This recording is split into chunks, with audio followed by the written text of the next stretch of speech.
Hello दोस्तों, चलो आज हम आ गए फिर क्लास 10वीं का बिजली विद्युत का इलेक्ट्रिसिटी का अगला पार्ट लेके, जो है पावर। अभी तक बिजली में काफ़ी कुछ पढ़ चुके हैं, इलेक्ट्रिसिटी में काफ़ी कुछ पढ़ चुके हैं, तो अब पढ़ेंगे बिजली में जो बचता है पावर। तो पावर होता क्या है,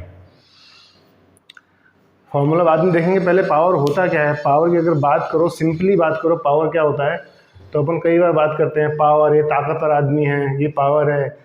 तो पावर मतलब किसी व्यक्ति की ताकत, जो उसके पास ऊर्जा है, उस ऊर्जा को समय के साथ यूज़ करना। मतलब अगर कोई आदमी यूज़ कर रहा है, उसका एग्जांपल दूंगा मैं। कोई आदमी, पावर का फॉर्मूला इसलिए होता है, पावर का फॉर्मूला इसलिए वर्क डन ले लो, या एनर्जी अपॉन टाइम होता है, और work done upon time taken भी बोलते हैं।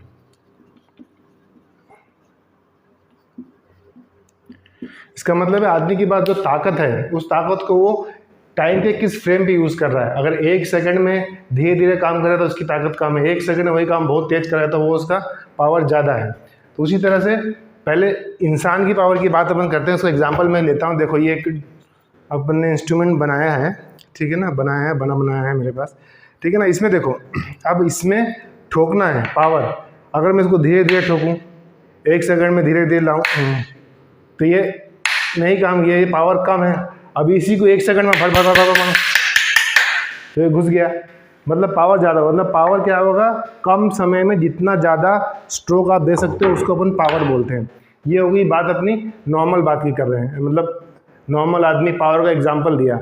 अब बिजली में भी यही बात है। बिजली में वर्क डन, एनर्जी, जो एनर्जी है उसको टाइम के हिसाब से, रेट जो बोलते हैं ना, रेट ऑफ, तो रेट यही है। जो रेट होता है एनर्जी खर्च होने का, वो बोलता है टाइम टेकन, मतलब कितने समय में ऊर्जा को, एनर्जी को खर्च कर रहे हैं, है ना, वो होता है पावर। अब power, energy is equal to work done भी होता है। आप work done by time taken लिख सकते हैं कि वर्क डन जो हो गया, energy is equal to work done is equal to change in energy. जो अपन काम करते हैं उसमें जो एनर्जी लगी उसको अपन बोलते हैं। अब पावर में क्या है, फॉर्मूले, इससे कुछ फार्मूले बनते हैं पावर के, है ना। तो पावर के फॉर्मूले कैसे बनेंगे, तो बिजली में भी ऐसे ही होता है। फॉर्मूला चलो अपन बताएंगे। बिजली में क्या होता है, बिजली में जैसे कि पावर, अब एसी है, एसी बोलेगा भाई हमको ज़्यादा पावर चाहिए, हम इतना पावर लेके तभी चलेंगे। बल्ब बोलेगा हम छोटे से पावर में चल जाएंगे। एग्जाम में बोलो कि तुमको बहुत ज़्यादा पढ़ के गए हो, एनर्जी बहुत पढ़े हो एकदम तबीयत से, लेकिन एग्ज़ाम में लिख ही नहीं पाए। आप बहुत पढ़ के गए हो, 3 घंटे में लिखना, 6 घंटे में लिख रहे हो, तो हो गया काम। तो 3 घंटे में उसको लिखना, वो पावर है। सही समय में, कम समय में ज़्यादा काम करना, ज़्यादा एनर्जी खर्च करना, वो पावर है। अब एनर्जी सबका अलग अलग होता है। एसी बोलेगा भी हमको ज़्यादा चाहिए, एसी बोलेगा हम 1 किलोवाट लेंगे नहीं तो हम चलेंगे नहीं। पंखा चल जाएगा कम में, बोले हम थोड़े में चल जाएंगे। वैसे ना, आदमी एक ही कंपनी में 4 आदमी होते हैं, एक 10,000 में काम कर रहा है, एक 20,000 में काम कर रहा है, घर में पॉकेट नहीं मांगते हो, 1,000 रुपये दोगे तभी हम चलेंगे। वैसे एसी बोलेगा 1000 किलोवाट चलेगा, 1000 वाट मिलेगा तभी हम चलेंगे, तो काम नहीं करेंगे, है ना। तो उस तरह से पावर होता है, किस तरह से एम्प्लायंस चलते हैं। अब इसका फॉर्मूला जो होता है, कई फॉर्मूले होते हैं, हम डिराइव करेंगे। देखो, एनर्जी इज इक्वल टू होता है VIT। अगर आप इलेक्ट्रिक पावर की बात करें तो एक सर्किट में जब बहता है तो क्या बहता है, वोल्टेज होता है, करंट होता है, और टाइम के हिसाब से बहता है, तो फार्मूला होता है VIT। तो इस फार्मूले को हम इसमें पुट करेंगे तो क्या फार्मूला बनेगा, P is equal to VIT upon T। तो ये T कट गया तो बचा P is equal to VI, या इज इक्वल टू, चलो VI। तो एक फार्मूला हो गया ये P is equal to VI, ठीक है ना। अब इससे कुछ और फार्मूले डिराइव्ड होंगे, क्योंकि फार्मूले सब एक दूसरे से जुड़े हुए होते हैं। तो इससे अगला फार्मूला क्या बनेगा, अगला फार्मूला ये बनेगा, आपको ये मालूम है, ओम्स लॉ पढ़े हो, ओम्स लॉ होता है V is equal to IR। तो इसका वैल्यू अगर इसमें पुट कर दें, इसी के चले, इसमें इसका वैल्यू इसमें पुट कर दें तो क्या हो जाएगा, V is equal to I into R into I। तो ये हो गया I स्क्वायर R, है ना। तो ये दूसरा फार्मूला हो गया पावर का, ठीक है। अब तीसरे फार्मूले पे जाएं, ये पहला फार्मूला हो गया, ये दूसरा फार्मूला हो गया। अब तीसरे पे जाएं तो इसी की बात करते हैं, इसको लेते हैं तीसरे में। अब आपको मालूम है कि I इज इक्वल टू, पहले अपन V के फॉर्म में लिखे, अब I के फॉर्म में लिखते हैं। I इज इक्वल टू क्या होता है, V अपॉन R, ठीक है ना। I इज इक्वल टू क्या होता है, I इज इक्वल टू क्या होता है, V अपॉन R, ठीक है ना। जैसे हम पहले V के फॉर्म में लिखे थे, वैसे हम I के फॉर्म में आएंगे, तो इसी में पुट कर देते हैं। तो V into V upon R, इसको सॉल्व करो तो क्या जाए, V स्क्वायर अपॉन R। तो ये पावर का तीसरा फॉर्मूला हो गया, ठीक है ना। ये 3 फॉर्मूले पावर के हैं। अब इसको कैसे यूज़ करेंगे, इसको कहाँ कहाँ यूज़ करेंगे, जैसे ऐसा सवाल दिया होगा उसके हिसाब से यूज़ करेंगे। अगर सवाल में आई दिया है तो ये यूज़ करेंगे, अगर सवाल में वी दिया है तो ये यूज़ करेंगे, मतलब वी और आई का कॉम्बिनेशन तो ये यूज़ कर सकते हैं अपन, और आई और आर का दिया है तो ये यूज़ करेंगे, और अगर आई नहीं दिया है वी और आर दिया है तो ये यूज़ करेंगे। इस प्रकार से हम सवालों में यूज़ करेंगे। कैसे करेंगे वो कुछ सवाल करते हैं, है ना। चलो कुछ सवाल देखते हैं।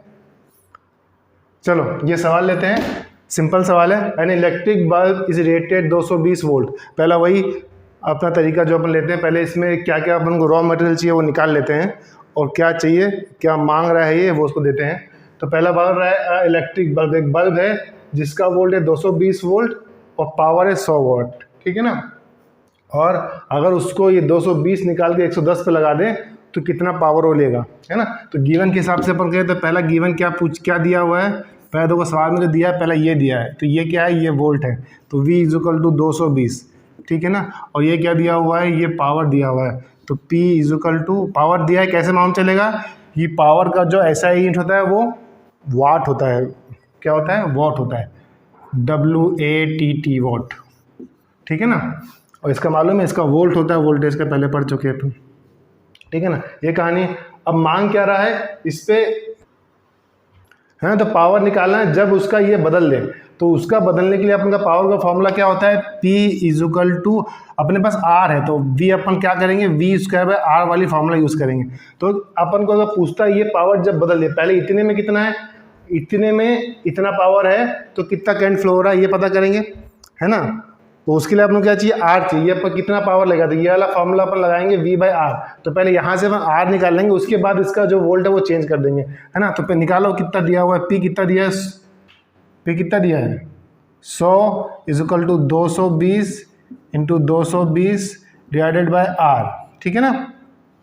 अभी ट्रांसपोज करोगे तो ये 220 इंटू 220 डिवाइडेड बाय 100, तो ये इससे कट गया, ये इससे कट गया, 22 इंटू 22 आया 484 वोल्ट, 484 वोल्ट। तो अपना R आ गया, अब यहाँ पे R आ गया 484 484 ओम, ठीक है। ये कहानी पहले की, क्योंकि अब अपन को पावर निकालना है, तो पावर के लिए अपन को क्या चाहिए, पावर को अपन को R चाहिए था, R निकाल लिया। अब ये कहानी बदल दी, अपन ने वोल्ट बदल दिया, जब वोल्ट बदल दिया तो क्या होगा, यही फॉर्मूला रखते हैं, फॉर्मूला यही रहेगा, बदल दिया। कितना था वोल्ट, 220 से अपन ने इसको चेंज कर दिया 110, ठीक है ना।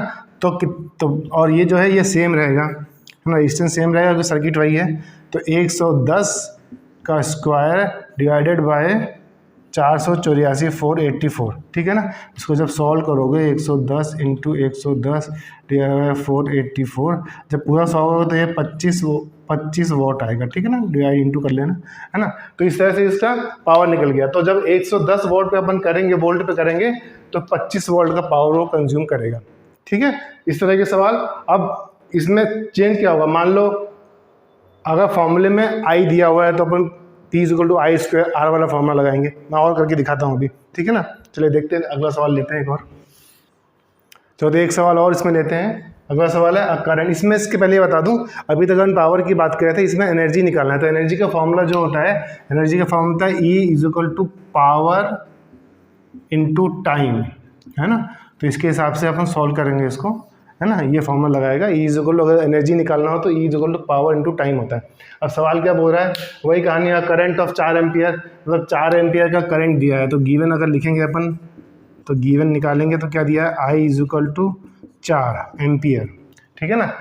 फ्लो थ्रू है 12 वोल्ट कार हेडलाइट बल्ब, है ना।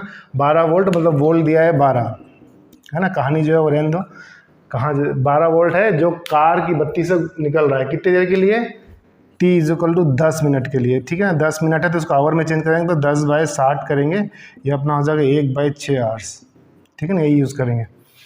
अब कहानी, अब क्या बोल रहा है, how much energy transfer occurs during this time, तो इस समय में कितना ऊर्जा, कितनी ताकत ट्रांसफर हुई। तो एनर्जी पूछ रहा है, E equal to power into time. अपने पास क्या है, इसमें अगर 2 वेरिएबल, 3 में से 2 वेरिएबल अगर नोन हो गए तो निकल जाएगा। तो हमारे पास E नहीं है, पावर नहीं है, टाइम दिया हुआ है, ठीक है ना। तो पावर निकाल लेंगे तो एनर्जी निकल जाएगी। पावर दिया नहीं, लेकिन पावर का एक चीज़ है, पावर वोल्टेज दिया है और करंट दिया है, तो उसको यहाँ से कान पकड़ो, P equal to V into I, ये अपन को मालूम है, पढ़ चुके हैं, ठीक है ना। अब P अपन को ये चीज़ दी हुई है, तो V कितना है, V अपना 12 और करंट 4, तो ये हो गया 48 वाट। ठीक है ना, 48 वाट तुम्हारा पावर आ गया। अब क्या कहानी, अब अपने दो ये, अब ये भी जानकारी है, रख दो फॉर्मूला में, E = पावर कितना 48 इंटू ये टाइम अपना 1/6। ठीक है ना, अब इसको अपन और डिवाइड अगर करें, है ना, हाँ एक चीज़ में और रह गई, 48 वाट है, अपन किलोवाट में लेते हैं, तो इसको अपन चेंज करेंगे किलोवाट में, तो क्या आएगा, किलोवाट में चेंज करें तो क्या आता है, कैसे करते हैं किलोवाट में चेंज, डिवाइड बाय 1000 करेंगे, है ना। किलोवाट = देखिए 1 किलोवाट = 1000 वाट होता है। ठीक है ना, ठीक है, तो अब इसको चेंज करेंगे तो क्या आ जाएगा, इसको चेंज करेंगे तो आ जाएगा 0.048 किलोवाट। ठीक है ना, आ जाएगा ना, डिवाइड बाय 1000 किया अपन ने। ठीक है ना, डिवाइड बाय 1000। अब इसको रख दो पुट में, यहाँ पुट कर दो, पुट करना है तो यहाँ पे क्या आ जाएगा, पावर अपना 0.048 इंटू 1/6, टाइम अपन यहाँ निकाल लिया था, इसको जब सॉल्व करोगे तो ये आ जाएगा 0.08, है ना। उसको तुम वो कर लेना, एनर्जी की क्या होती है, एनर्जी की यूनिट क्या होती है, एनर्जी की यूनिट रख दो इसमें, एनर्जी की यूनिट क्या होती है ना, तो कितनी एनर्जी यूज हुई, तो ये भी होगा अपना किलोवाट आवर की एनर्जी अपनी यूज हुई। ठीक है ना, ठीक है, तो ये फॉर्मूला इस तरह के सवाल आएंगे, है ना। और चलो फिर, और इसमें कहीं भी कंफ्यूज मत होना, एक चीज़ और छूट गई है अपनी, जो एग्जाम में पूछा जाता है, ये कि कहीं भी पूछा जाएगा कि 1 वाट क्या होता है ना, 1 वाट क्या होता है, जहाँ भी पूछा जाएगा, 1 एम्पियर भी पूछा जाएगा, तो पहले 1 एम्पियर का मैं क्लियर कर चुका हूँ। 1 वाट क्या होता है, 1 वाट मतलब सब कुछ एक कर दो, मतलब वो एनर्जी जो क्या होता है, इसका मतलब 1 joule, energy by 1 joule by 1 second, मतलब किसी चीज़ को एक एनर्जी 1 सेकेंड लगा के 1 जूल एनर्जी लगा के मूव किया तो 1 वाट होगा, है ना। तो जब इस तरह का आए तो सब कुछ एक कर देना। फॉर्मूला क्या होता है, ये P = एनर्जी बाय T, तो सबको एक एक कर दिया तो वो अपना 1 जूल 1 वाट 1 एम्पियर जो भी है उसको ऐसे निकाल लोगे। करंट का है तो उसमें सब कुछ एक कर दोगे, मतलब यूनिट फॉर्म में ले आओगे। ठीक है ना, उसको हम बोलते हैं 1 वाट 1 एम्पियर जो भी है। ठीक है ना, चलो मिलते हैं, और समझ में आया तो अपने दोस्तों को बताओ, है ना, और एग्ज़ाम में अच्छे नंबर लाओ। चलो मिलते हैं।